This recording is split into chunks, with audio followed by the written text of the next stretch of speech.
Joining us now is the Shadow Minister for Levelling Up, Alex Norris. Hi, it's good to see you. Thanks for joining us on the programme. Talk to us about this mayoral candidate and his behaviour. The suggestions, alleged behaviour suggestions, are that he should step aside while there is an investigation by the Cabinet Office. Daniel Korski, what do you think? Yeah, I mean, it's whenever you wake up to these stories or you read these stories on social media, it's not good for politics because people will think, here we go again. It's really important for the person who's been brave enough to come forwards and for the person who's been accused for there to be a proper process. So I think that, you know, we've done, as a Labour Party, we have an independent process. There's one now being done with the Cabinet Office, but, you know, it's right that that process be taken and that it run its course. Yeah, my question is, should he step aside while that continues? Well, I think he will have to consider his position as to whether he really can fully, you know, he's going to get questioned about this every day. I think it's very difficult for him to carry on. It's not really for me to say what Conservative candidates can and can't do. What would you expect Labour candidate to do? I think I'd expect him to stand aside, yeah.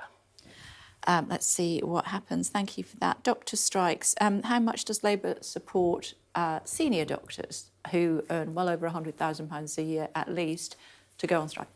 Well, it's not what we want to see. You know, I know we've had these discussions previously, Kay. We don't want to see, you know, crucial public servants on strike. You know, we have to take it seriously when they think it's got to the stage where they have to withdraw their labour.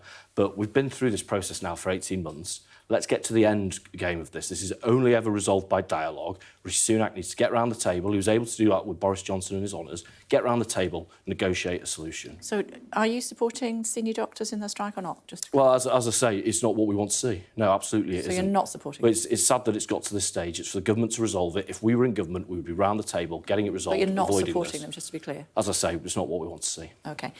Talk to me about housing. I know that your boss, Lisa Nandy, will be setting out Labour's housing reform plans later on today. How do they differ from what we're expecting or what we know so far from the Conservatives? Because the speech has been called Tory light. Yeah, well, I mean, obviously I wouldn't accept that characterisation. They differ. So tell me how it's different. They differ significantly. Firstly, the government in December brought in a range of planning changes that will completely reduce supply. We would reverse them. So having local targets, making local authorities collaborate with their neighbours, we would reinstitute that immediately. We also would bring in protections for first-time buyers so that people who are buying off planners on big volume, actually the first dibs should go to local people. So we would bring that in as well. We also would have extra stamp duty for people buying from abroad to tilt the balance towards local people trying to buy their first home. And then on top of that, the key thing in this is about land supply. And, you know, at the moment we have this kind of really broken conversation about Greenbelt. You've heard Keir Starmer make promises. You'll hear Lisa make similar promises later about being bolder around that. We think that's the right thing to do. But also releasing, you know, in communities like mine with lots of former industrial land, releasing that land at the moment developers are just sat on. So I'm conscious that's quite a few things to chuck at you there, Kev, but very, very different to the government's. And we'll hear more from Lisa Nandy, as you said, in a speech a little bit later on in Salford. You mentioned Keir Starmer there, Prime Minister's questions later on today. Keir Starmer accusing Rishi Sunak of being out of touch to understand the cost of living pressures. This is a man who 10 years ago, your boss, was earning £200,000 a year. How in touch is he? Well, this is a man whose whole life has been devoted to public service.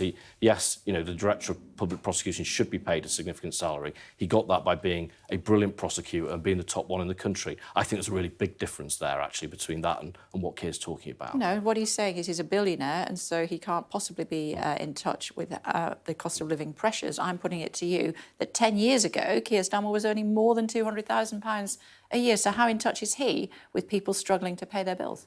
Well, I think if you see through, you know, the quicker action, whether it was on originally, if we go back a year or so ago, who was first to call for a windfall tax on oil and gas? He doesn't have to turn the thermometer down, does he, in order to, you know, worry about paying the bills? In fact, no, but that's an honest conversation all politicians have to, because I don't either. So, you know, we have to have How out of touch are you? Well, not nearly as much as a billionaire, and that's the reality. Rishi Sunak, you know, doesn't operate. You know, his interest when it comes to the electricity grid is how to heat his pool. When he was talking about mortgages last week at Prime Minister's Questions, it's like talking to someone who really has no kind of grasp on it at all. So, you know, the public at the end of the day will make their judgment on this.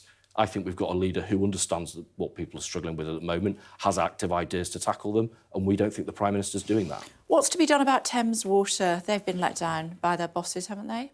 Well, it's a mess. You know, this is an industry where dividends have been going out the door at huge rates. Debt on these companies has been ratcheted up. We know from all the disaster of sewage being pumped into our rivers and oceans that they've not been doing the day job on infrastructure.